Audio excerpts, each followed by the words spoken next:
pues esos pequeños productores y campesinos en otros territorios, ¿no? Quizás son los más afectados, ¿no? Entonces, se está produciendo un cerramiento sobre esos recursos naturales, suelo, agua, las semillas, pero también materiales, ¿no? Los campos, los prados, incluso las viviendas. Y muy importante, también se está privatizando o reduciendo el acceso al conocimiento y la información, ¿no? Hay muchísimos ejemplos sobre estos cambios de uso del suelo. Podemos decir que en Europa el 80% de la población vive en ciudades o ámbitos urbanos y esto se produce también como consecuencia de esa despoblación rural, ¿no? Va un poco unida, no es un proceso actual, ¿no? Viene desde 1950 y esto lo que está haciendo es que la seguridad alimentaria se está convirtiendo en un problema urbano, ¿no? Porque no todos los ciudadanos, como lo comentábamos ayer, ¿no? Como lo decía Isa, tienen acceso a una alimentación de productos frescos, locales y de temporada, ¿no? Podemos tener pues, productos elaborados, enlatados, a un bajo precio, pero no es esa alimentación saludable, ¿no? Esto pasa aquí, pero también pasa en el sur global, ¿no? ¿Qué pasa con esta expansión urbana? Pues está compitiendo con el suelo fértil y lo que hace es que se está consumiendo ese suelo fértil que está más próximo a las ciudades, ¿no? Lo que solemos llamar los espacios agrarios periurbanos, que siempre jugaron un rol fundamental para abastecer al entorno urbano de proximidad, ¿no? Entonces, cuando ese urbanismo descontrolado crece en mancha de aceite, fagocita estos espacios agrarios periurbanos, pues nos encontramos con que esa agricultura se tiene que ir para zonas mucho más alejadas y por tanto necesita pues más de insumos químicos, fertilizantes, otro tipo de agricultura, porque no es la de suelos fértiles donde naturalmente se ubicaba, ¿no? Porque sabemos que las ciudades siempre tenían ese cinturón verde para poderse proveer de agricultura y obviamente se hacía pues en el espacio fértil, ¿no? Pues es este espacio el que se está perdiendo. Aquí tenemos una foto muy significativa, esta es de Madrid, de la Comunidad de Madrid. Tenemos un modelo en el que prima la construcción de grandes infraestructuras, porque tenemos un modelo territorial pues, basado en el uso del automóvil, el coche privado, ¿no? Que pivotas del trabajo a la casa, de la casa al trabajo, ¿no? Esto lo que hace es que no se está cambiando el uso del suelo de los espacios agrarios, pero sin embargo los está fragmentando y se están convirtiendo en islas, con lo cual para un agricultor estos espacios o para una agricultora son improductivos, ¿no? Se convierten en islas sin acceso, ¿no? Lo que está pasando en el caso de la Comunidad de Madrid, que es el que yo más conozco, es que son las grandes empresas inmobiliarias las que están ordenando nuestro territorio, ¿no? No hay un proceso democrático en el cual como ciudadanos podamos elegir cuál es ese modelo que queremos, cuáles usos se deben de priorizar sobre otros y sobre todo el espacio agrario siempre está subordinado a cualquier otro uso porque no hay un valor social, no se considera un espacio estratégico para nuestro abastecimiento alimentario, ¿no? Esto es bastante grave. Entonces, en este sentido, bueno, pues ¿qué pasa con toda esta especulación, estos cambios de uso, esta expansión urbana? Pues que se restringe el suelo agrario para la gente joven. ¿Por qué? Porque ese suelo que está muy próximo a la ciudad tiene un precio muy alto, los propietarios no quieren hacer contratos a largo plazo porque siempre están a la espera de esa reclasificación, ¿no? Entonces aquí podemos ver claramente cómo el suelo fértil pues ha pasado a ser una mercancía y con ello también nuestro alimento. ¿Cuál es el problema? Pues el que estábamos hablando y que llevamos hablando, pues la población mundial será predominantemente urbana, en contraste una despoblación rural, no tenemos suelo para cultivar y no hay una renovación generacional. Aquí hay un estudio que estuve leyendo para preparar esta ponencia, que es muy interesante, que está publicado en la revista Nature.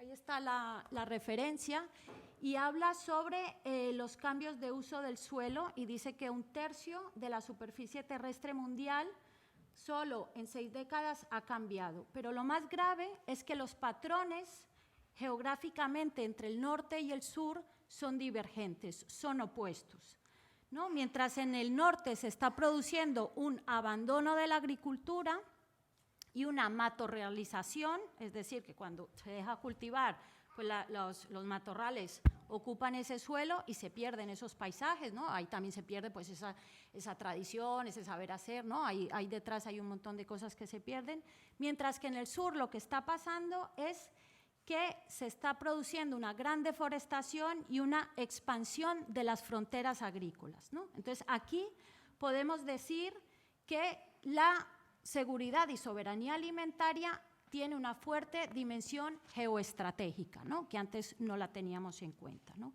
Entonces, esa deslocalización entre el norte y el sur tiene dos consecuencias muy importantes. Aquí tenemos, que está, bueno, la ha descubierto hace poco, es una plataforma internacional que se llama Land Matrix, y lo que hace es investigar sobre los impactos del acaparamiento de la tierra de los países del norte con el sur. Es muy interesante porque se pueden hacer investigaciones con ellos, se pueden publicar cosas y demás, con lo cual os lo recomiendo.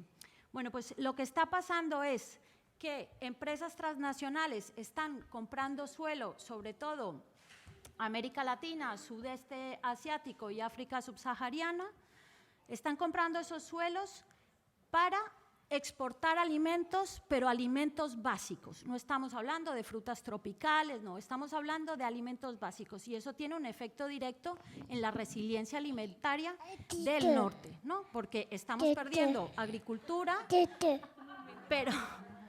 pero sin embargo, esos productos se están cultivando con un interés de abastecer el norte, no con un interés de abastecer el sur.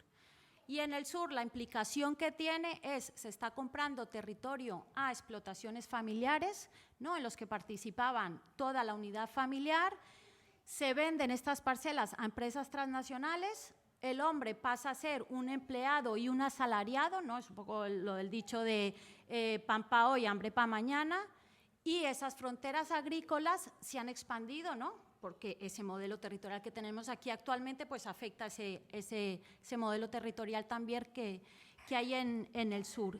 Con lo cual, esas tierras fértiles también quedan fuera del control de esas comunidades locales, ¿no? Entonces, esta compra de empresas transfronterizas tiene un efecto, es un resultado de esa deslocalización del sistema alimentario. Entonces, luego lo veremos. Siempre que queremos abordar políticas de territorialización, se nos olvida esa mirada del sur.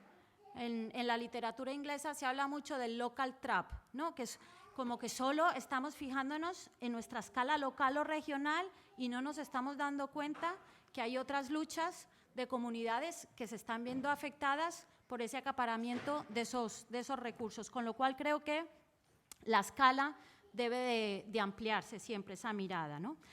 En realidad, este acaparamiento de la tierra a gran escala es parte de esa larga historia de colonialismo, ¿no? Esto es la consolidación, ¿no?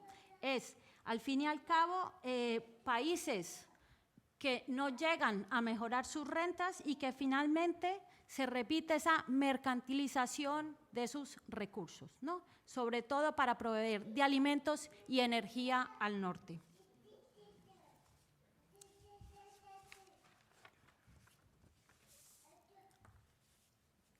Vale, pues a grandes rasgos las consecuencias más importantes de estos cambios de uso del suelo y de este acaparamiento de tierras en el sur tiene 3 consecuencias, ¿no? La primera de ellas es esa dificultad de poder realizar políticas agroalimentarias territorializadas y que integren esa relación campo-ciudad, ¿no? Tenemos experiencias, ayer lo comentaba con Isa, Hay ciudades que quieren hacer políticas agroalimentarias locales y no tienen ni agricultores ni tienen suelo agrario. Entonces, ahí les toca cambiar el marco de, ¿no?, la escala y generar alianzas con otros territorios, pero claro, aquí vemos el efecto directo que tiene, ¿no?, esa regresión. También otro problema es que si estamos perdiendo esos recursos comunes, locales, endógenos, pues tampoco vamos a poder trabajar esa perspectiva de la relocalización, ¿no?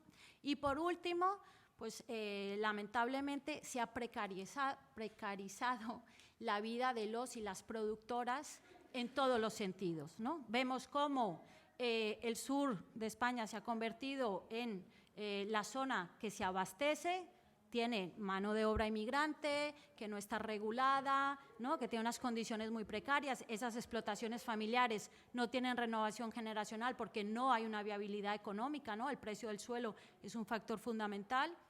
Y luego viene pues esa competencia de alimentos de fuera, pues que te sale más barato, yo qué sé, comprar un pimiento del Perú que uno que viene de Navarra, ¿no?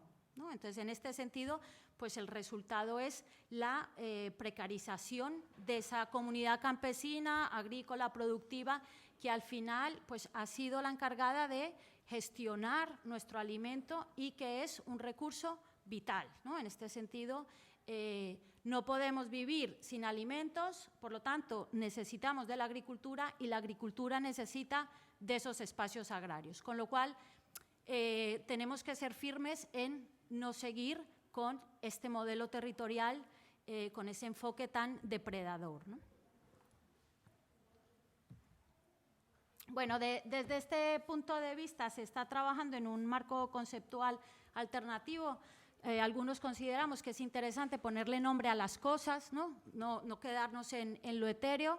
Esto es un paradigma que está en construcción, ¿no?, que se llama el paradigma agrourbano, y lo que busca es trabajar bajo otras lógicas, ¿no?, bajo la lógica de la solidaridad, de la agroecología, ¿no?, de los comunes, de la economía del común, ¿no? Sabemos que la propiedad de la tierra es privada, pero si buscamos otra lógica que no sea la mercantil, ¿no?, sino más bien la de poner en el centro la vida, las cosas cambiarían, ¿no?, en este sentido.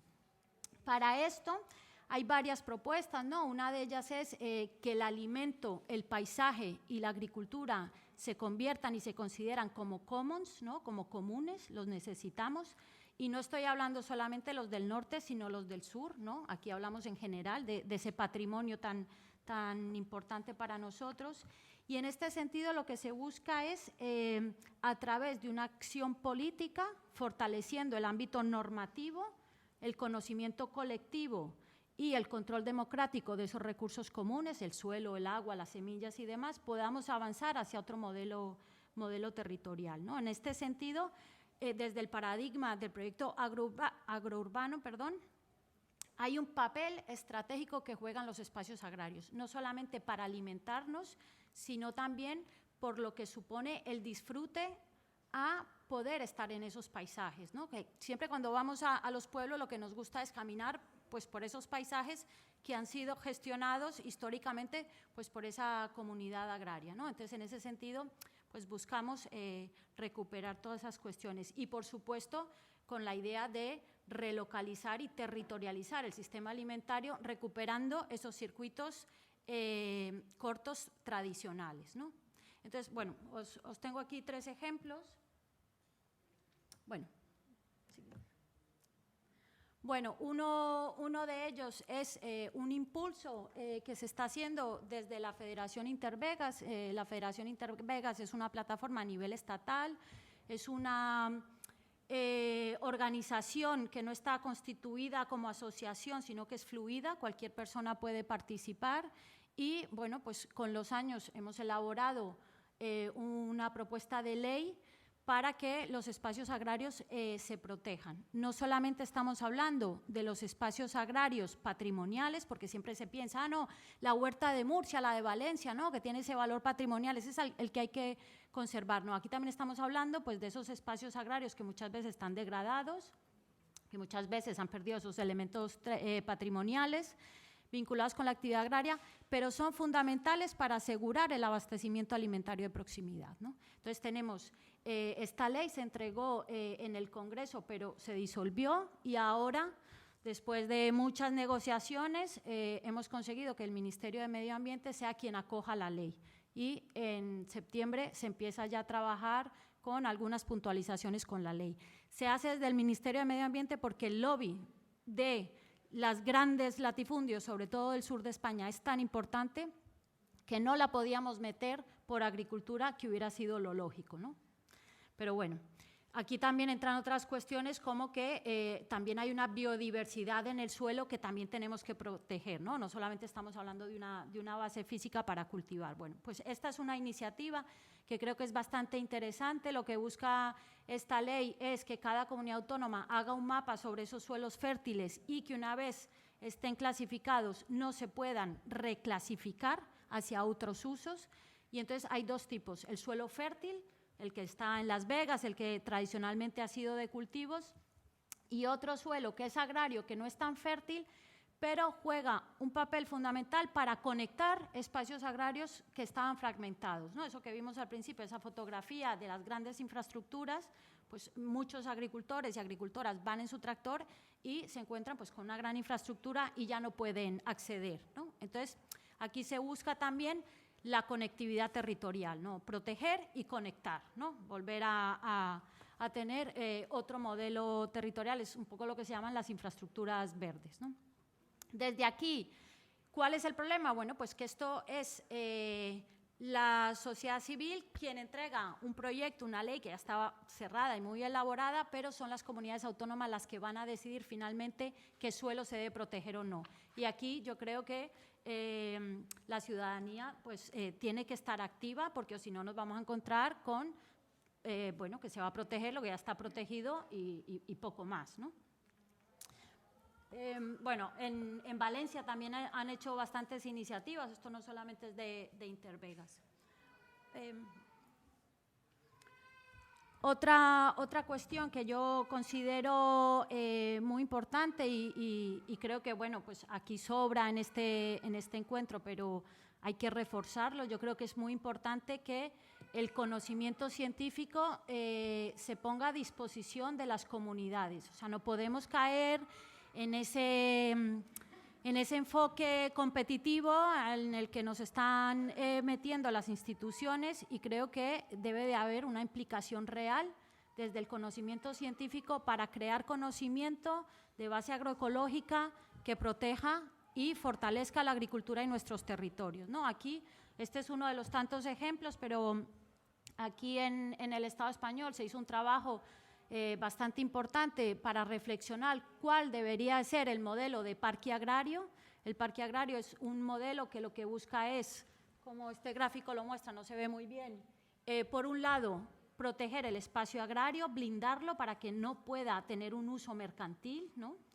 Luego, un plan de gestión y desarrollo que tiene que ser un plan estratégico creado desde la propia población y votado en los plenos municipales para que se tenga un presupuesto y se desarrolle un proyecto bajo objetivos comunes, y luego un ente de gestión, de gobernanza en el que participen las comunidades locales y las administraciones. Nosotros consideramos que esta figura de parque agrario debería de multiplicarse en muchísimas ciudades. Aquí lo tenéis más a escala regional, con lo cual ahí la gobernanza se diluye mucho más, ¿no?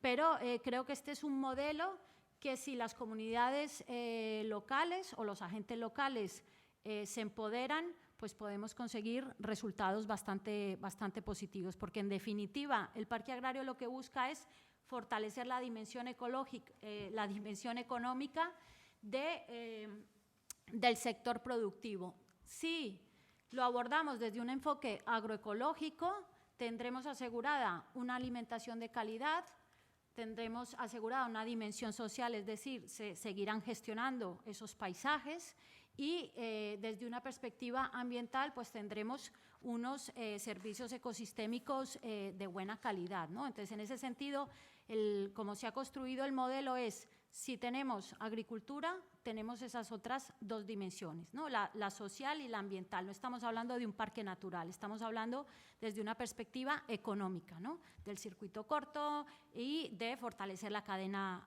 alimentaria. Bueno, esto yo aquí me puedo extender. Y por último, esto ya es más a escala urbana. Aquí tenemos un ejemplo de un proyecto que surge cuando se hizo la estrategia de Economía Social y Solidaria en Madrid, que al final, bueno, pues con el cambio de gobierno, pues casi todo se derrumbó, pero bueno, se hizo un proyecto bastante interesante, Mares, no sé si lo conocéis, Mares Madrid, que trabajó en diferentes líneas estratégicas y en concreto Mares Alimentación lo que buscaba era fomentar un emprendimiento desde el enfoque cooperativo y agroecológico, ¿no? Entonces se generó todo un ecosistema de innovación social en que la pata más importante era un espacio físico que permitiera interactuar a la gente y un conocimiento colectivo, ¿no? Se hacían comunidades de aprendizaje en el cual venían pues, las universidades, técnicos, agentes locales y a partir de necesidades, con el conocimiento de los técnicos en economía solidaria, pues se buscaba dar respuesta, ¿no? Algunos de los proyectos que salieron que tienen una implicación directa con nuestro derecho al acceso de una alimentación saludable es Madrid Kilómetro Cero y la OSA. La OSA es ahora un supermercado cooperativo que, bueno, pues que está teniendo bastantes resultados, tiene 1.200 socios, hay 800 en activo y se pasa a ser consumidor a coproductor, ¿no? Hay ya otra relación. ¿Esto qué tiene que ver con el modelo territorial? Pues esto tiene que ver con que si no generamos este tipo de estructuras comerciales en la ciudad, volvemos a lo mismo, ¿no? A la dependencia del coche, voy al supermercado, no conozco a nadie, no me relaciono, no genero comunidad. Y este tipo de iniciativas pues están volviendo a recuperar ese tejido comunitario en el barrio en torno al alimento y esto es muy importante, ¿no? Porque estamos yendo pues a ese modelo importado de Estados Unidos de supermercado, voy en coche porque lo es más fácil, no conozco a nadie y esto tiene una problemática directa con la población que no utiliza coche, la población más envejecida, ¿no? Y que también necesita espacios relacionales, ¿no? Entonces yo creo que este proyecto, y ya termino, este es el último, es interesante porque debemos de dotar a la ciudad de espacios públicos en los que podamos pues, trabajar la dimensión alimentaria, tanto desde la distribución como desde el consumo, como recuperar las plazas también, ¿no? Que no pase lo que pasó con el COVID, que esos mercados de productores pues ya no podían vender y ahora el modelo de ciudad con el que encontramos es que las plazas públicas ya no tienen ese sentido social, ¿no? Que antes ibas a comprar, pues, había gente que cantaba, gente que daba el discurso político, eso se ha perdido, ¿no? Ese espacio público pues, pues se ha privatizado de alguna manera. Bueno, y ya termino con esto. Muchas gracias. Ahora tenemos la presentación de Patricia. Patricia es licenciada en Antropología por la Universidad de San Francisco de Quito y es máster en Política Social y Acción Comunitaria por la Universidad Autónoma de Barcelona. Actualmente estudiante de doctorado en el Programa Interuniversitario de Estudios de Género, Cultura, Sociedad y Políticas e investigadora predoctoral del grupo SOPSI de Sociedad, Políticas y Comunidades Inclusivas para la Universidad de Vic. Sus investigaciones se han basado principalmente en cuestiones relacionadas con la economía feminista y el cuidado remunerado y no remunerado de las personas mayores. Especialmente se ha centrado en analizar la contribución de los espacios de cuidado comunitario y de los servicios públicos en la democratización de la provisión y recepción de los cuidados a las personas mayores. Y te dejo la palabra. Te voy a decir cuando faltarán 5 minutos, así que tranquila. Gracias Federica.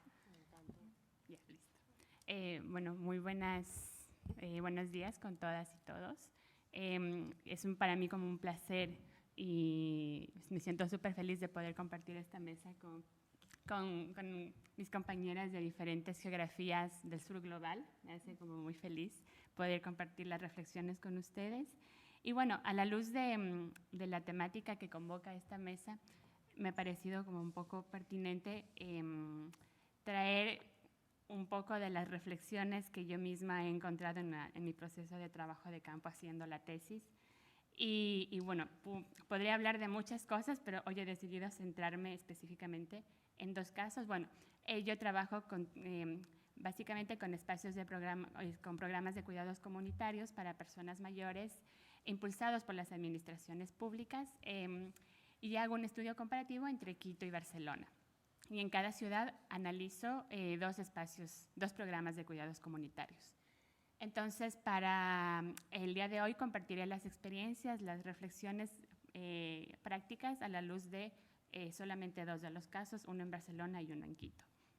Entonces, bueno, primero para empezar, un poco de antecedentes. Bueno, un poco de antecedentes sobre por qué la importancia de hablar acerca de la vinculación de la comunidad y su trabajo con lo público, ¿no? De dónde sale como la intención de pensar que es posible que lo comunitario y lo público se converjan, tengan conversaciones para poder abordar y dar respuesta a ciertas necesidades, como los cuidados de las personas mayores, por ejemplo. Entonces, si bien es cierto, muchos de nosotras y nosotros sabemos que vivimos en una época de crisis de los cuidados, en la que indudablemente la capacidad de las mujeres, sobre todo, de proveer cuidados, no satisface o no alcanza a llegar a toda esta demanda cada vez más alta de personas que necesitan cuidados, ¿no? Y es una crisis que se debe, entre tantas razones, a los cambios demográficos, bajas tasas de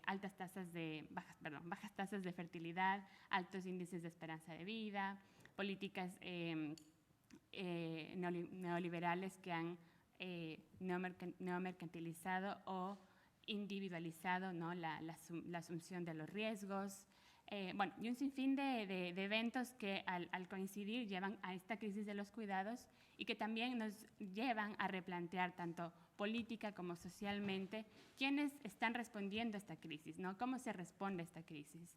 Y esta crisis en regiones como Latinoamérica o Europa del Sur ha sido respondida volviendo la vista a las familias, ¿no? Concentrando todas las responsabilidades del cuidado en las familias, mientras los estados avanzan cada vez de forma más lenta en asegurar sistemas universales de cuidado. Y al mismo tiempo, mientras las familias están asumiendo todas estas cargas de cuidado, las iniciativas, las experiencias colectivas siempre han estado ahí también a la par de las familias haciendo frente a estas necesidades, a la desatención y a los recortes y ajustes sociales de los estados, ¿no? Y es por eso que las demandas feministas exigen, ¿no?, ampliar esta triada Estado, familia y mercado como únicos proveedores de bienestar o de cuidados, para incluir a la comunidad como un actor clave que converge y que fluctúa y que está ahí también y siempre ha estado presente, solo que ha sido invisibilizado cuando empezaron a desarrollarse los estados, los regímenes de bienestar.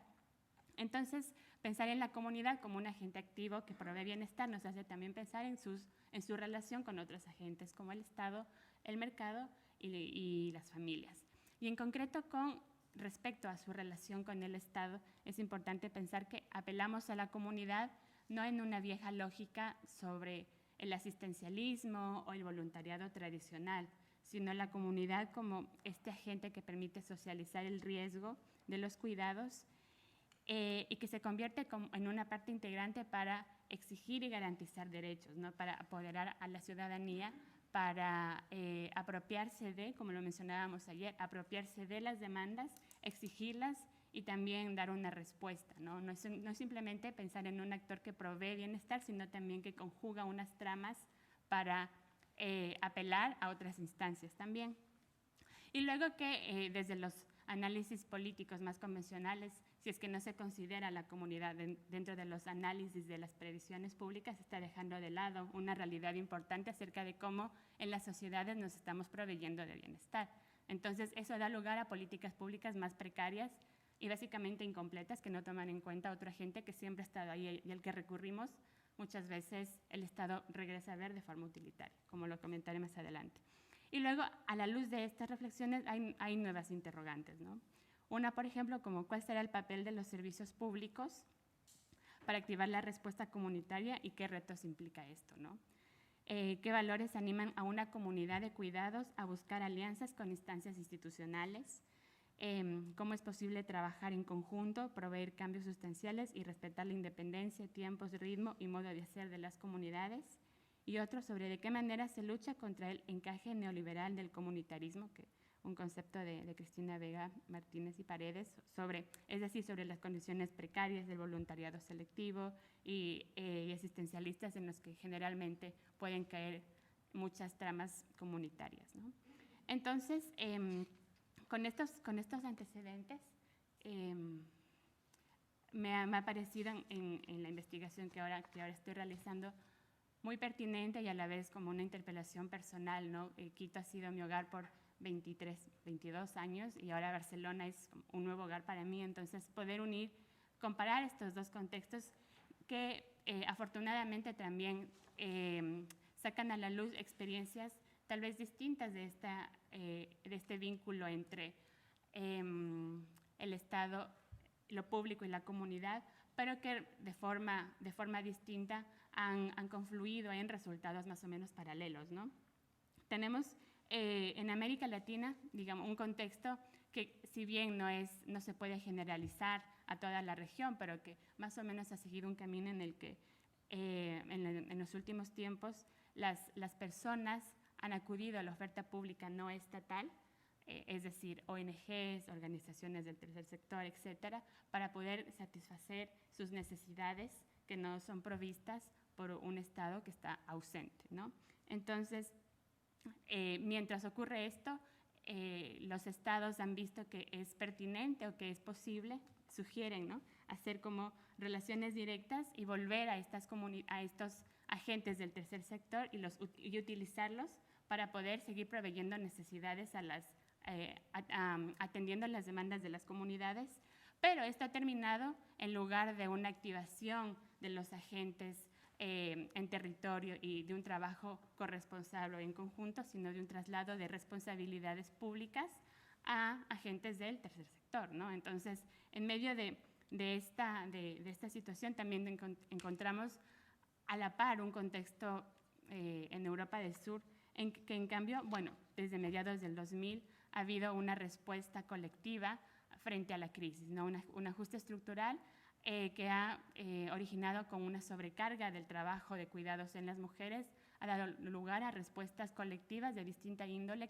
activando sobre todo a políticas públicas no estatales, pero sí locales, para poder responder a la ausencia de provisiones públicas de bienestar.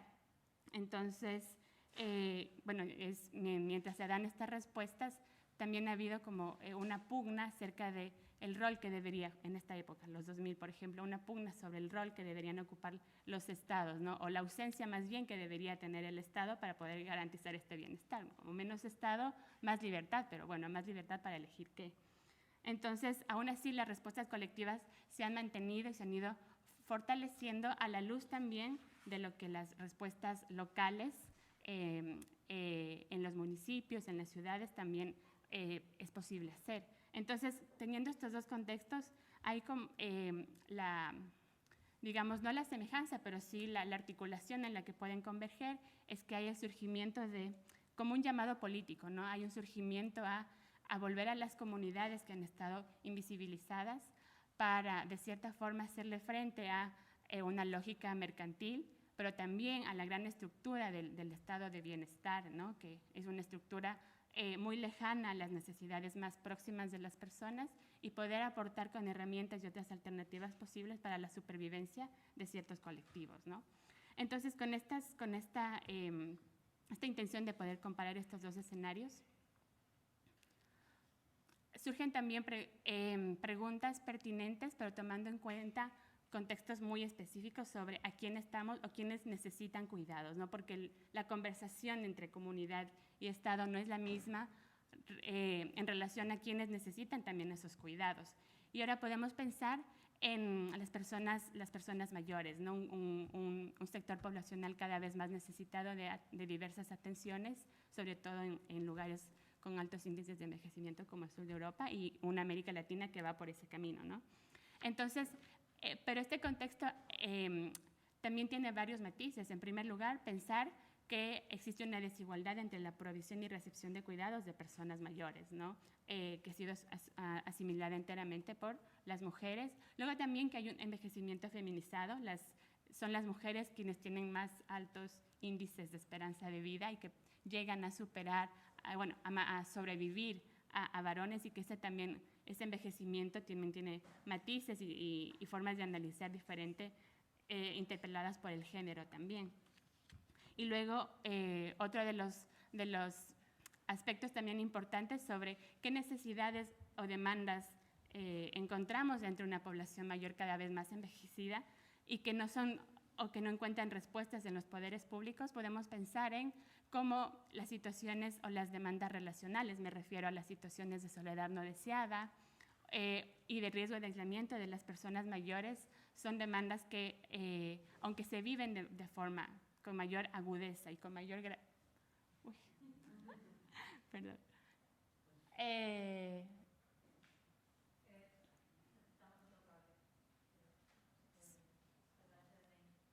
Otro que... No, ok.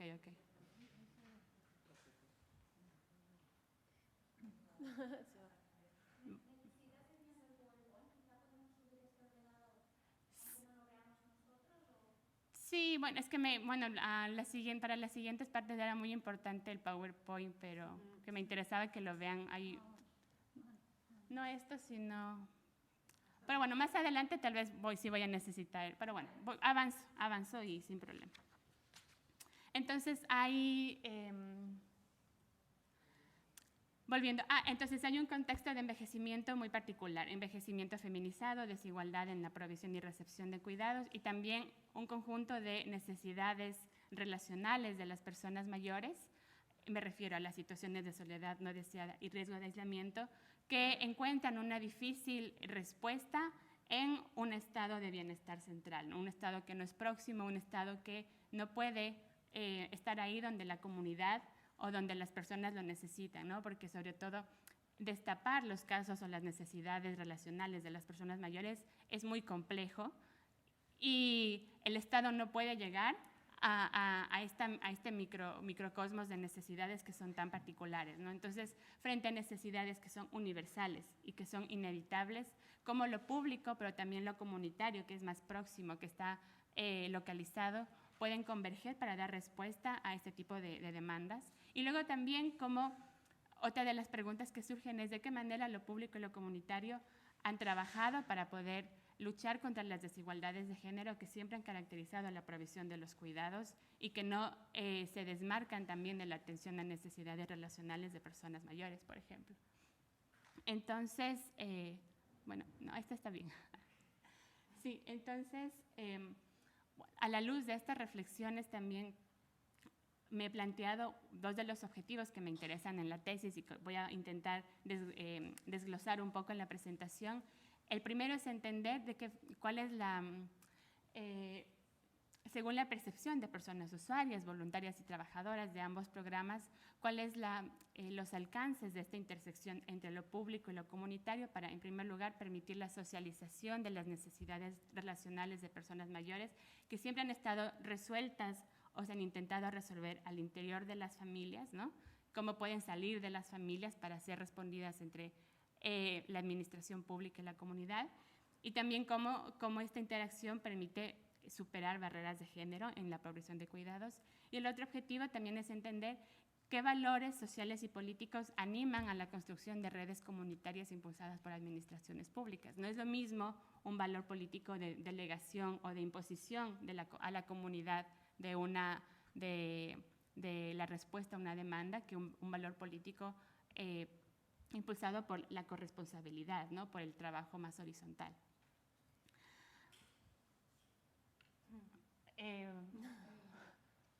Bueno, lo siento. Bueno, un poco se mantuvo aquí. Entonces, bueno, para poder abordar las respuestas y tener un marco conceptual analítico que permita dar unas respuestas con un enfoque feminista también, he utilizado del que ya también ayer se habló un poco, el marco de la democratización de los cuidados, que propone cuatro ejes analíticos feministas para poder entender cómo los espacios de cuidados permiten, por un lado, el reconocimiento de los mismos y de la centralidad social de los mismos, la socialización de su responsabilidad más allá del ámbito familiar, la reducción de desigualdades sociales y de género y el empoderamiento de las personas que proveen y reciben cuidados. Entonces, bueno, para eso yo los casos de los cuales me interesa hablar hoy son estos dos, el Baillén El Carrer, que es un caso en Barcelona, y el programa de mediación comunitaria para personas adultas mayores de la ciudad de Quito. Entonces, ahora les voy a explicar más en concreto. Bueno, aquí tengo Baillén El Carrer, tengo unas fotografías, bueno, y me complace que esté también aquí Eva, que es la coordinadora técnica del programa con quienes pude trabajar durante todos estos primeros meses del año.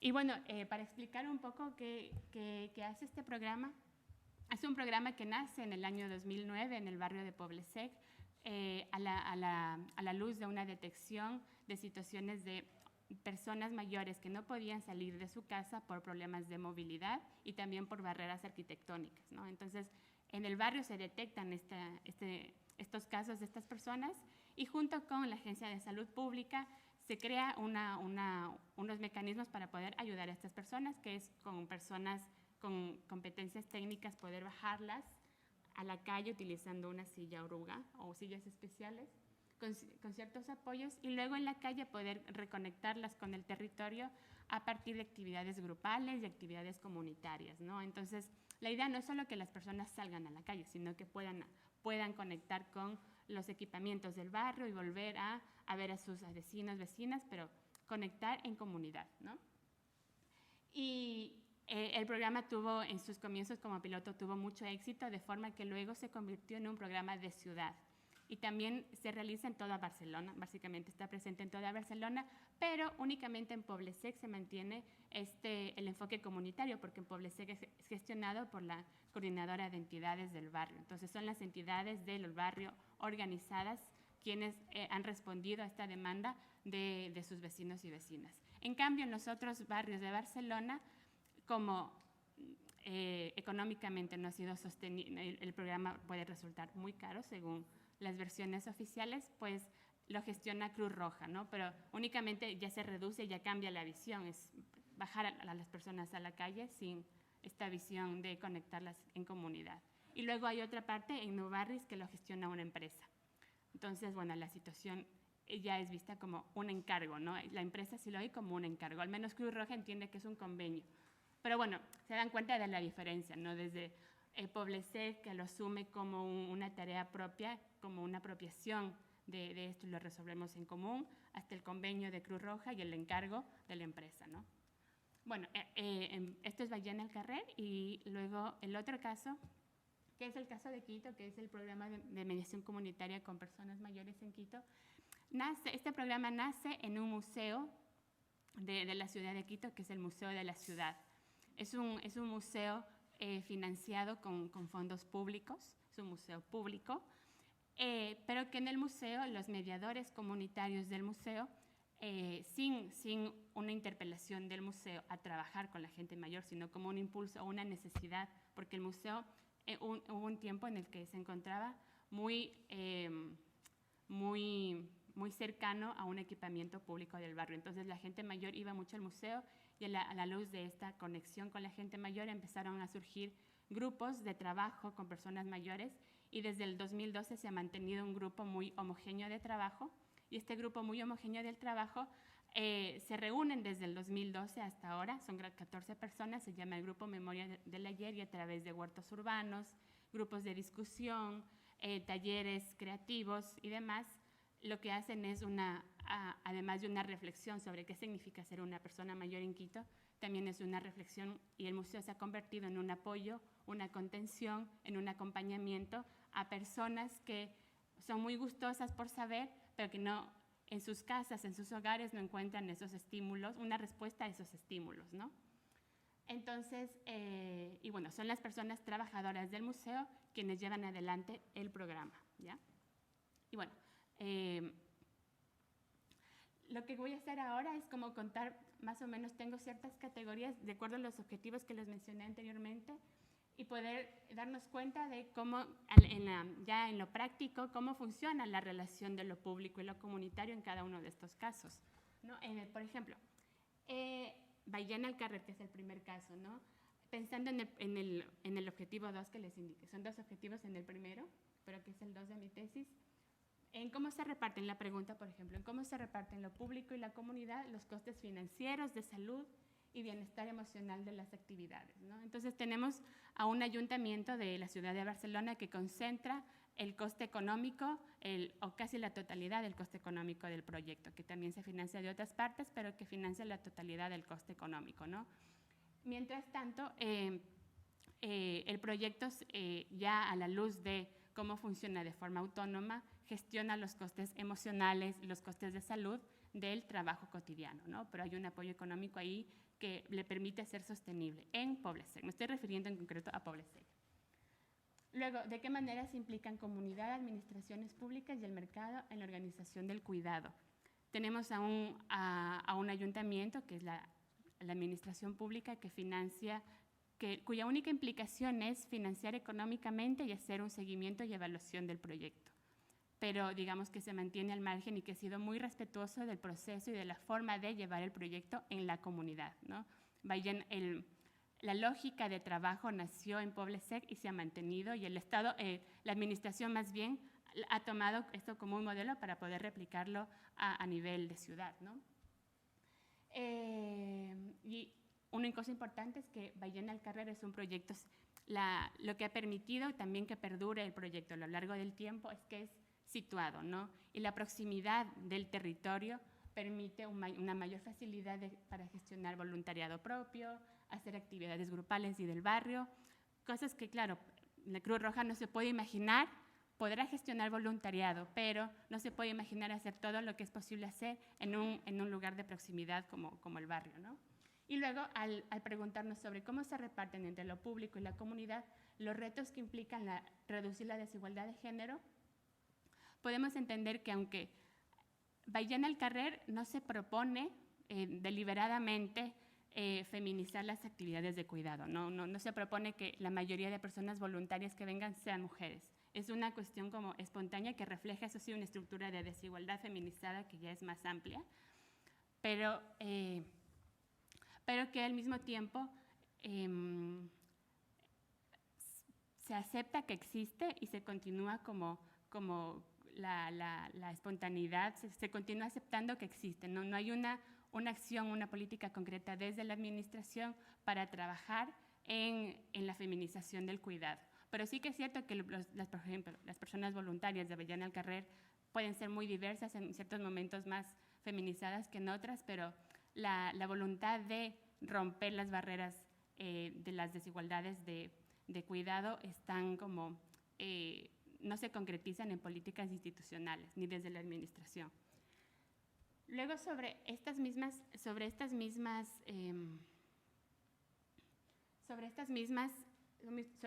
planteamientos, para el otro proyecto, las respuestas son bastante diferentes, ¿no? Porque sobre el reparto de los costos financieros, de salud y demás, tenemos en Quito que el proyecto puede contar hay un presupuesto para el proyecto. A veces hay, a veces no hay. Pero hay un presupuesto que no puede ser ocupado por las barreras estructurales y por los procesos de contratación pública que son incompatibles a las lógicas comunitarias de necesidades más cotidianas del día a día, que no puedes para una necesidad cotidiana hacer todo un proceso de contratación pública. Entonces hay un agotamiento de las personas que trabajan en el programa porque obviamente no pueden contar con los recursos necesarios. Entonces ahí las personas tienen que asimilar los costes del proyecto voy acabando dentro de poco. Tienen que asimilar los costes del proyecto con sus propios recursos, ¿no? Con la buena voluntad y el esfuerzo de sus propios recursos personales, ni siquiera del museo, con los recursos de las personas trabajadoras, ¿no? Y eso implica también asimilar los costes emocionales, físicos y de salud de forma independiente, pero una independencia que es como solitaria, ¿no? Luego, ¿de qué manera se implica comunidad de administraciones en la organización del espacio de cuidado?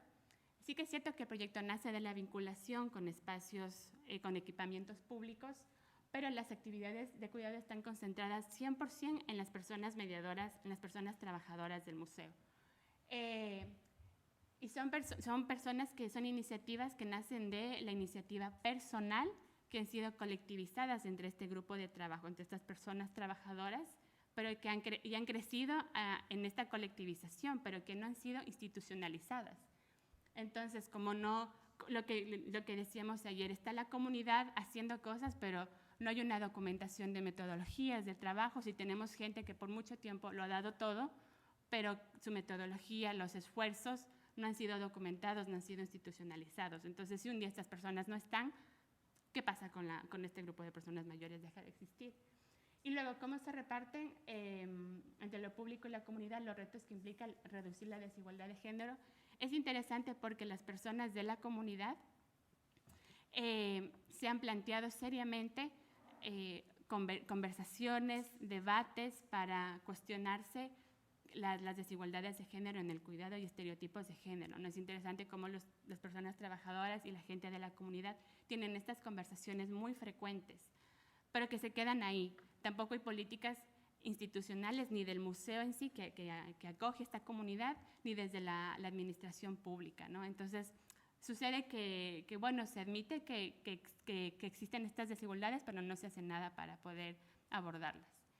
Bueno, yo creo que se me topó mucho el tiempo. Solo la última parte, que es la de reflexiones más finales. También hubiera querido compartirles estos, pero bueno. Sí, la última diapositiva. Sí, esa está bien. Bueno, estas son varias de las últimas reflexiones que surgieron pensando en el trabajo en conjunto. Y bueno, voy a decir algunas cosas del anterior que no mencioné, pero estoy sobrepasada con el tiempo. En Barcelona, la relación de lo público y la comunidad es interesante porque cuando el ayuntamiento habla de Baillén al Carrer, habla del proyecto comunitario de Baillén al Carrer. Y digo, entiendo que es comunitario, pero Baillén al Carrer en Poble-sec. Pero cuando lo asumes como el programa de ciudad como comunitario, todavía hay una confusión de que bueno, si trabajamos con ONGs, con el tercer sector, llevando la metodología de Poble-sec, pero sin hacer exactamente lo mismo. Hay un rol todavía difuso de la comunidad, ¿no? En el trabajo, en la gestión, en cómo entiende la administración a la comunidad, pero eso no ha implicado que haya un rol respetuoso de los procesos comunitarios, un rol que entiende y que es de corresponsabilidad, ¿no?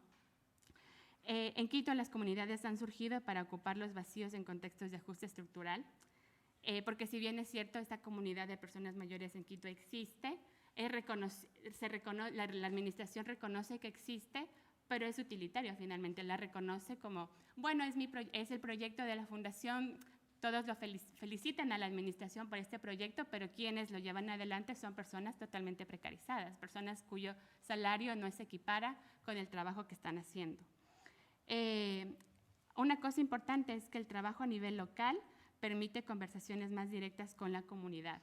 En ambas experiencias, el Estado central tendría muchas dificultades, ¿no?, de conectar con aquello que es muy lejano, con aquello que está totalmente situado. No me imagino al gobierno de Ecuador, que es centralista, localizando un conjunto de mujeres que necesitan hablar sobre cuál es la experiencia de ser mayor en un museo en Quito, ¿no? Y estando ahí para poder apoyarlas, ¿no? Entonces es, al menos la administración local, lo local, el nivel más propicio para poder tener estos debates.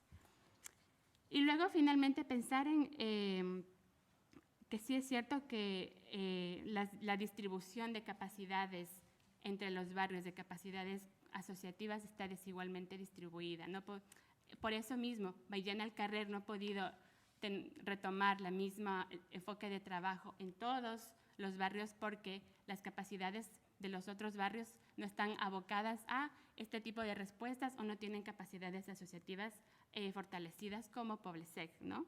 Y es algo que hay que el Estado no debería, bueno, debería preocuparse y trabajar ahí para poder generar o activar redes comunitarias, ¿no?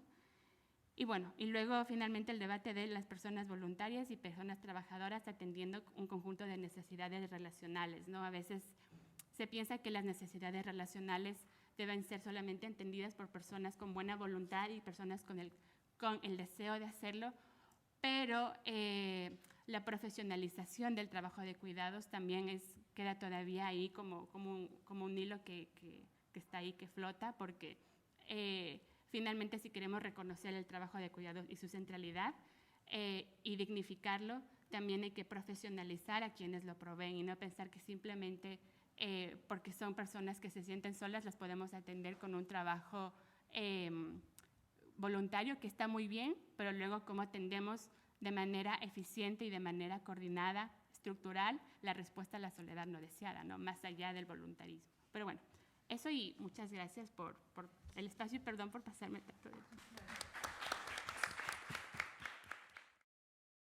Y ahora os presento las próximas ponentes, las compañeras de Daniela Osorio, doctora en Psicología Social por la Universidad Autónoma de Barcelona y magíster en Investigación en Psicología Social por la UAB, siempre, y actualmente docente de la Universidad de la República del Uruguay en el Instituto de Psicología Social de la Facultad de Psicología y en el área del sector cooperativo y de Economía Social y Solidaria, del Servicio Central de Extensión y Actividades en el Medio. Muy largo, ¿no? Su tema de trabajo se ha centrado principalmente en potenciar el diálogo entre economía social y solidaria y desarrollo de economía feminista, en clave de sostenibilidad de la vida, analizando componentes más afectivo-relacional. Y también le interesan más formas de producir conocimientos abordadas desde epistemologías feministas. Y en Uruguay integra la colectiva Desmadre, colectivas de maternidades feministas, de que espero que nos hable, y el grupo interdisciplinario de mujeres, luchas sociales y feminismos. Y presentará junto a Gabriela Vera, también feminista, madre de Marcos, y me parecía interesante que lo remarcaras, y integra también Desmadres, colectivas de maternidades feministas, licenciada en Ciencias Sociales por la Universidad de San Pablo, y ahora está cursando la maestría en la Facultad de Humanidades y Ciencias de la Educación. Y trabaja como docente en el área del sector cooperativo de Economía Social y Solidaria, siempre del Servicio Central de Extensión y Relaciones con el Medio de Uruguay, donde viene desarrollando su línea de trabajo en torno a la intersección entre economía social y solidaria, economía feminista y producción de los comunes. Integra también el grupo interdisciplinario de mujeres, luchas sociales y feminismos, donde viene investigando en torno al campo temático de maternidades feministas. Y a vosotras dos la palabra. Buenos días a todas. Muy contenta de estar acá. Primero que nada, agradecerle a las compañeras de la organización por sostener este espacio, hablando de la sostenibilidad de los procesos. Sabemos el trabajo que han metido para este encuentro, que está siendo como muy hermoso, como para compartir además, como muy cuidado, entonces agradecer eso. Y también la posibilidad de volver a casa. Yo viví en Barcelona mucho tiempo y es como una emoción estar de nuevo acá. También queremos compartir un poco esta cierta como incomodidad de hablar de lo público y sobre todo el sector estatal, también porque nosotros venimos como intentando pensar lo público más allá del Estado o lo público no estatal, pero fue un lindo ejercicio también para pensar, porque venimos de un contexto. Nuestro país, Uruguay, tiene como una presencia muy fuerte de lo estatal e imprime muchísimo sus formas en la forma organizativa colectiva, y un poco nos invitó como a hacer un ejercicio ahí de movimiento que también agradecemos como para pensar algunas cosas. Y hablamos desde ese lugar, ¿no?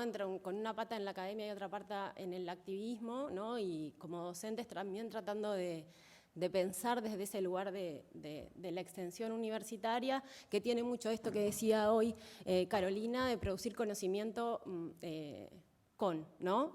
Más allá, ¿no? No en esa lógica que muchas veces es extensiva, no una extensión de venimos y desembarcamos con nuestros conocimientos, sino de diálogo y construcción colectiva, y eso también nos interpela a cómo construimos esos procesos.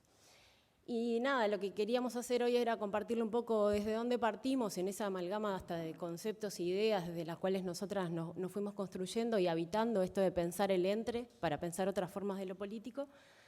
Les vamos a compartir 2 experiencias con las que trabajamos, que nos parecen inspiradoras para intentar hacer este ejercicio de pensar ese diálogo, y por momentos vamos a ir a pensar con lo público estatal, por lo menos con los públicos más allá del Estado, y también pensar como más desde la trama comunitaria, y desde ahí algunos ejes como de reflexión. No, perdón, pensé que estaba todavía en el principio.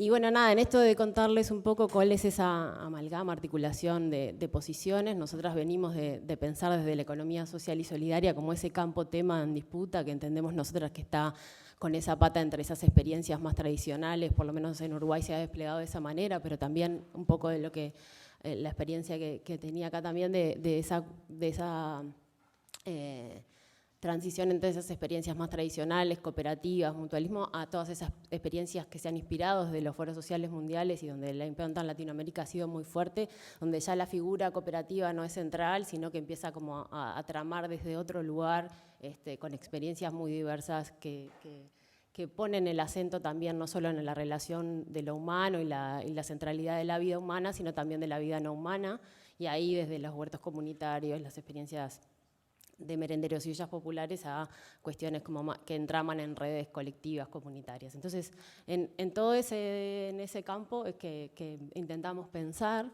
y donde la relación con lo público estatal es de sospecha por momentos, de complicidad y dependencia en otros momentos, ¿no? Hay experiencias desde las que dependen como estrictamente de los fondos públicos para poder desarrollarse, a experiencias que intentan tomar distancia, quizás sí apropiándose y tomando como algunos elementos de la política estatal para poder desarrollarse, pero siempre marcando como una relación de autonomía.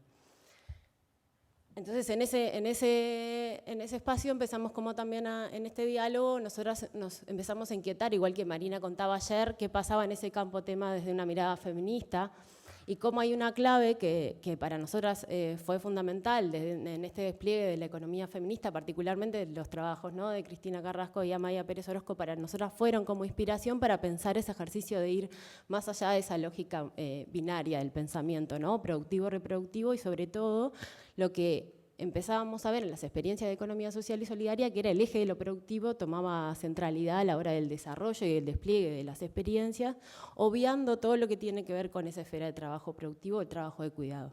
Y no solamente hacer el ejercicio de darle valor y visibilidad a esa trama que sostiene los proyectos colectivos, sino empezar a pensar que esta idea de que el trabajo de cuidado no está solo en la esfera reproductiva tradicional. En realidad las propias experiencias de economía solidaria despliegan en su entramado trabajo reproductivo, trabajo de cuidado, pensándolo en un sentido amplio, ¿no?, también del cuidado de las personas, esto que hablábamos ayer también de qué pasa con las organizaciones cuando no se cuidan a las personas, y como hay algo de eso que en general ha estado muy feminizado y invisibilizado, y no es tan importante, y ni siquiera para las organizaciones que en principio plantean en sus principios, ¿no?, la centralidad de las personas en la organización. Entonces, poder generar no solamente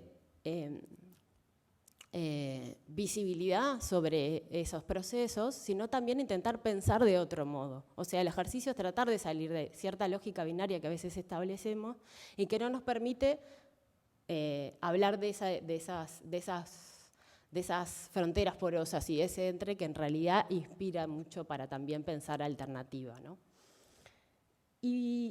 Y por otro lado, y en el último tiempo venimos dialogando con la línea más latinoamericana de esta idea de producción de lo común, que un poco también Cristina ayer lo hablaba, inspiradas en las compañeras de Puebla, en Raquel Gutiérrez y también en los trabajos de Silvia Federici, pero como esa reflexión de pensar la producción de lo común en clave del hacer, ¿no?, y cómo inspiradas en esas experiencias comunales de América Latina, de defensa frente al despojo de las tierras, no esto que decía hoy Carolina, ¿no? de las multinacionales acaparando, hay un proceso nuevamente de desposesión de la tierra en América Latina, donde bajo justamente el concepto de común se apropian de territorios, no solamente las multinacionales, sino el propio Banco Mundial y sus políticas, generando como esos espacios bajo la lógica del cuidado del medio ambiente, de acercamiento de parques naturales y demás, desplazando a las comunidades a la privatización de recursos básicos, esa inspiración de la lucha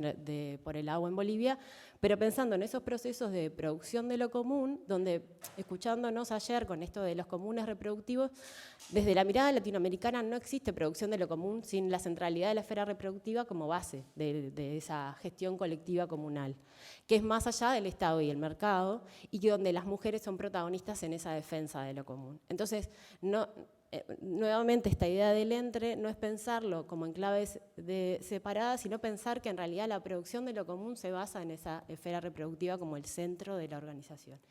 Y en esos diálogos es que intentamos pensar dos experiencias, de las cuales yo empiezo contándoles una, que para nosotros es inspiradora y con la cual nos relacionamos trabajando desde Extensión, que es la Federación Uruguaya de Cooperativas de Vivienda por Ayuda Mutua. La federación es una entidad de segundo grado que lo que hace es agrupar a una buena parte del movimiento cooperativo de vivienda en Uruguay. Estamos hablando de 650 cooperativas, 35.000 familias, que en un país de 3 millones de personas puede llegar a ser hasta el 2% de la población, o sea, es un movimiento muy importante de constitución para la vida digna, digamos, por una vivienda digna, y no solamente es una entidad de segundo grado, se definen como un movimiento social por la vida digna, pero no solamente, sino por la defensa del derecho a la vida también en Uruguay. Y tiene como 3 patas claves muy importantes en esta relación incluso con lo público estatal, que es la propiedad colectiva. En realidad hay una figura legal, la federación tiene 50 años, hace 50 años una ley en el 68 en Uruguay establecía la figura de las cooperativas de vivienda y establecía la figura de la propiedad colectiva, que eso es inédito, digamos, en las figuras estatales. Las propiedades colectivas en América Latina están más representadas por la comunidad, lo comunal indígena, ¿no? Las comunidades indígenas, no en su figura legal, pero en este caso es justamente una figura legal que permite justamente el sistema de propiedad colectiva de la cooperativa, de los usuarios y el régimen de usuario para el uso de la vivienda. O sea, no hay una propiedad individual de la vivienda, sino una propiedad colectiva. Eso por un lado. Después el tema de la ayuda mutua, y es que para poder acceder a una vivienda, cada cooperativa presenta un proyecto y accede a fondos públicos y a una cartera de tierras estatal o pagando con ese fondo público, pero las personas pueden pagar parte del préstamo con horas de trabajo. Entonces construyen sus propias casas. El acceso, digamos, a ese préstamo es a largo plazo, o sea que es muy accesible entrar a las cooperativas, pero sí son muchas horas de trabajo por ayuda mutua. Más o menos el 15% del costo de la vivienda se hace en horas de trabajo, con la asistencia técnica de un equipo de arquitectos y demás. Y las decisiones, o sea, lo único que dependen del Estado es de este fondo público, porque después la gestión, digamos, de cómo se va a construir la casa, si bien hay un modelo, las toman la comunidad de convivientes, digamos. O sea, la asamblea, la autogestión es la otra clave, ¿no? Propiedad colectiva, ayuda mutua, autogestión. Entonces, para nosotras fue inspirador encontrarnos con el área de género de la Federación de Cooperativas de Vivienda por Ayuda Mutua, porque en esto que decíamos hoy de que las organizaciones de la economía social y solidaria no escapan a las lógicas patriarcales y a la reproducción de la esfera productiva, no solamente en clave de la producción, sino también en lo que hablaba también ayer Marina de la división sexual del poder, ¿no? Y es un poco una de las claves que a las compañeras de FUCBAN las mueve a organizarse, a conformar el área de género dentro del área de desarrollo social, para hacer visible lo que empieza a ser como cada vez más necesario, que es la trama colectiva que sostiene estas viviendas. Porque no lo comenté, pero las experiencias más antiguas de las cooperativas de vivienda por ayuda mutua se desplegaron en la periferia de la capital y también en el interior de Uruguay posteriormente, y en la periferia no había servicios públicos, por lo tanto no solamente se organizaban, construyeron casas, sino que también construyeron policlínicas, construyeron en el mismo barrio guarderías, construyeron en el mismo barrio bibliotecas populares, gimnasios, esto en distintas partes del país. Entonces eso construye ciudad, además, y genera una trama de vida común. Ellos hablan de casas para la vida en relación a esa forma de vida. Entonces, y resulta que toda esa trama que sostiene la cotidianidad muchas veces estaba sostenida por mujeres, pero la visibilidad de los espacios de conducción de la federación son masculinizados, y la forma incluso de construcción de esas experiencias también hace visible todo lo que tiene que ver con esa esfera de lo público representativo, digamos, dejando por detrás o como secundario todo ese trabajo y ese entramado. Entonces, para ella fue muy importante la clave de la sostenibilidad de la vida y de la reproducción, para decir, esto también es político, esto que estamos haciendo también es político. Y por ahí dejo. Y para compartirles también un poco, como decía Dani, la experiencia nos inspira esas claves, ¿no? esa tríada entre economía feminista, economía social y solidaria y la producción de lo común, para visibilizar o reflexionar sobre la experiencia de la red de agroecología de Uruguay, ¿no? La red es una organización de productores orgánicos que se propone en realidad hacer entramarse a partir de los productores, consumidores y técnicos, ¿no? La red, ella incide en la construcción de la política de agroecología del país, pero también desde esa tensión, ¿no? Pensando un poco en ayer, ¿no? Cuando Cristina nos compartía esa tensión entre lo emergente y lo institucional. Bueno, la red habita un poco esa tensión, porque todo tiempo ella, hoy por hoy, habilita la certificación de productos orgánicos.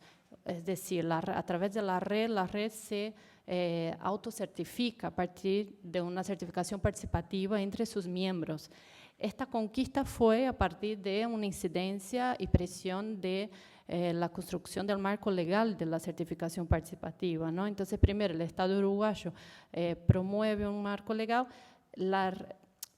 Fue uno de los antecedentes del surgimiento de la red, fue justamente movilizarse para cambiar el marco legal de la certificación y pasar a proponer y habilitar el uso y la promoción de la certificación participativa, que hoy por hoy la red es una referente. Entonces, los miembros de la red se autogobiernan a través de, primero, autocertificándose, se ejercen su autogobierno también a través de sus plenarios anuales, a través de una coordinación nacional y a través de 8 regionales distribuidas en distintos lugares del país. Actualmente la red es compuesta por cerca de 200 familias, que puede llegar a ser como 600 personas más o menos, ¿no? Pensando un poco para alimentar fomentar el diálogo con la discusión de ayer, la red también, cuando defiende sus territorios, promoviendo la agroecología, está disputando un sentido de producción alimentaria, ¿no? Tanto desde la soberanía alimentaria como frenando ese fenómeno, un poco que también decía Carolina, de extranjerización de las tierras uruguayas, que eso es un fenómeno que está pasando cada vez más. Entonces, al defender y al mantenerse en las tierras, también frena ese proceso de extranjerización y disputa la política por presupuestos, por por la promoción de la producción orgánica. Una de las formas que promovieron la lucha que está hoy abierta para también definir y diseñar marco legal de la producción fue la construcción del Plan Nacional de Agroecología. Tanto esta foto abajo, ¿no? que fue de una marcha. Ahí se lee en la pancarta, ¿no? Encajona los agrotóxicos, no encajones la agroecología. Ahí era una marcha que estaba presionando el inicio de la organización del Plan Nacional. El Plan Nacional de Agroecología surge a partir de la presión de la red en articulación con otras organizaciones agroecológicas, donde se propone que el Estado tenga que prever recursos y disputar el presupuesto estatal para la promoción de la producción orgánica. A partir de la presión social, sí, el gobierno se abre a construir de forma dialogada. En el gobierno anterior del Frente Amplio se promueve en meses una serie de plenarias público estatal, como público organizacional, es decir, compuesto por la universidad, por representantes de distintas organizaciones y el Estado. Y finalmente, cuando está por definir el presupuesto, aprobar el presupuesto para promover el plan, cambia de gobierno, ¿no? El gobierno pasa a ser neoliberal y frena. Entonces, es un poco esa tensión permanente entre hasta qué punto hay límites para construir y alimentar lo público. Entonces, bueno, hay un repliegue de esa política, pero la red se mantiene. Y, en fin, ya estamos muy pasado el tiempo. Vamos, pasamos para la próxima. Allá. Y además, bueno, promueve las ferias de agroorgánicas por la ciudad, tal.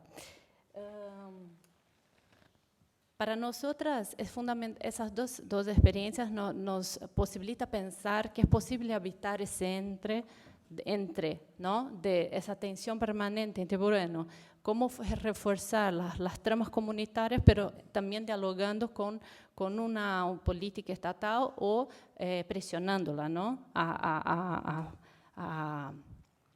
fortalecer esas propuestas políticas que salen que también piensan, bueno, ¿qué queremos para alimentar en nuestro país? ¿Qué queremos que? Entonces, frenando la extranjerización, disputando los sentidos por la alimentación y la soberanía alimentaria. El FUCBAN, la federación, también está disputando un poco ese sentido de, bueno, ¿qué es habitar y lo que significa una vivienda social y no necesariamente mercantilizada, ¿no? Las dos organizaciones tienen como base el centro de la promoción de la vida, es lo que pulsa las organizaciones.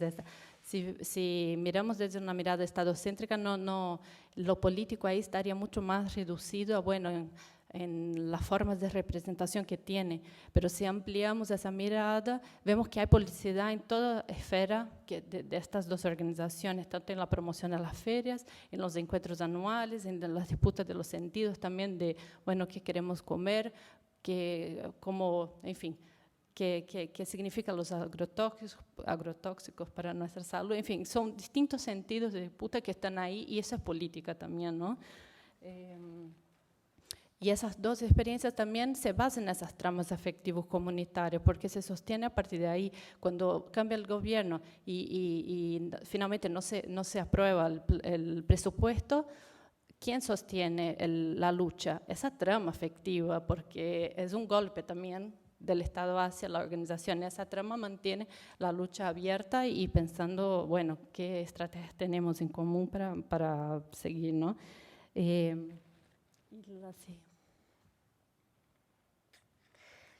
Y un poco pensando, ¿no? Los cuidados, como ante el tema de la crisis, la pandemia, ¿qué surge? ¿Cómo reaccionan las dos organizaciones? Ahí podemos visibilizar que los cuidados Primero, las tramas emergen. Ante la crisis, lo que sostienen las organizaciones son esas, se visibilizan las tramas que ya existen, ¿no?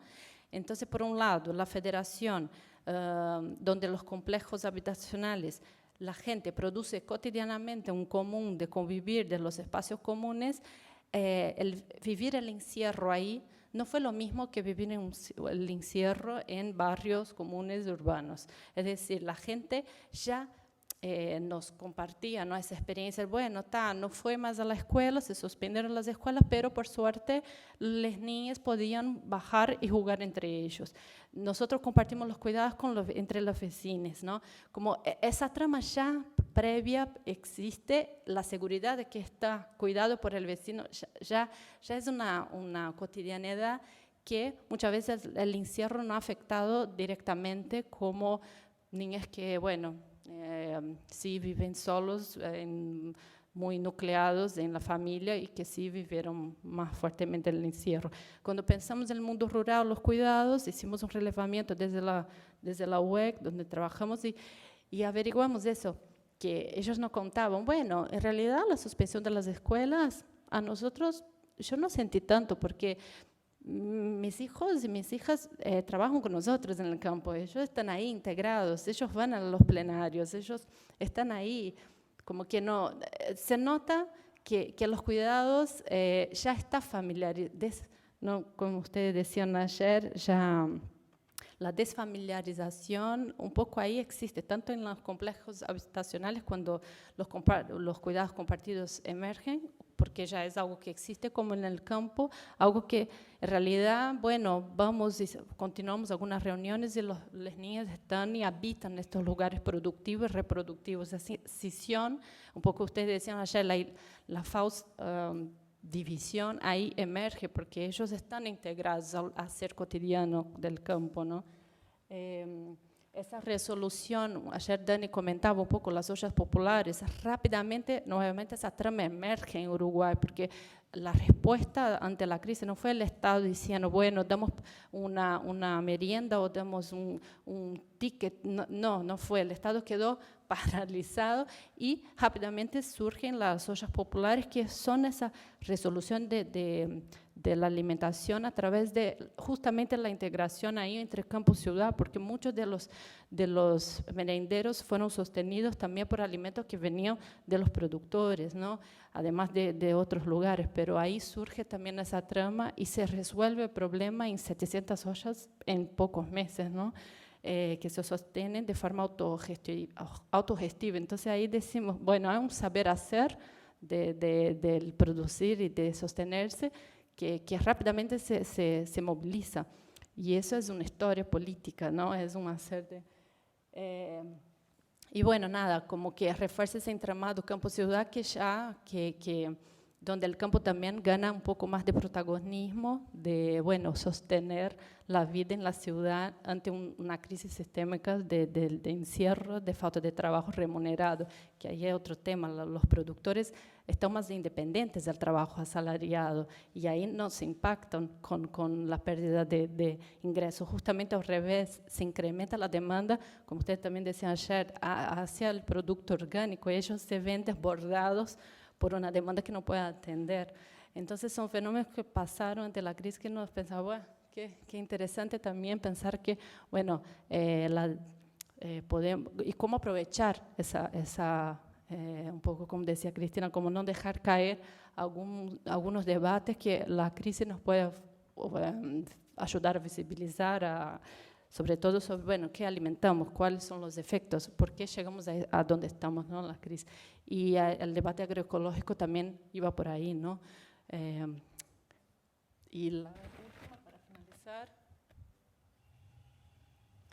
Nada, queríamos compartirles preocupaciones al final, pero como dos dimensiones que nos parecían como importantes compartirles, como que también venimos como trabajando con las compañeras de FUBAN y también con la red de agroecología, en realidad a partir del trabajo de una compañera del colectivo interdisciplinario, que es esta clave de la violencia en las organizaciones, que es como el no dicho, porque en general es difícil como asumir para las organizaciones del campo popular y sobre todo ¿no? Con enfoque de izquierda y progresista o incluso comunitaria. La clave de la violencia, por ejemplo, en el cooperativismo de vivienda por mucho tiempo estaba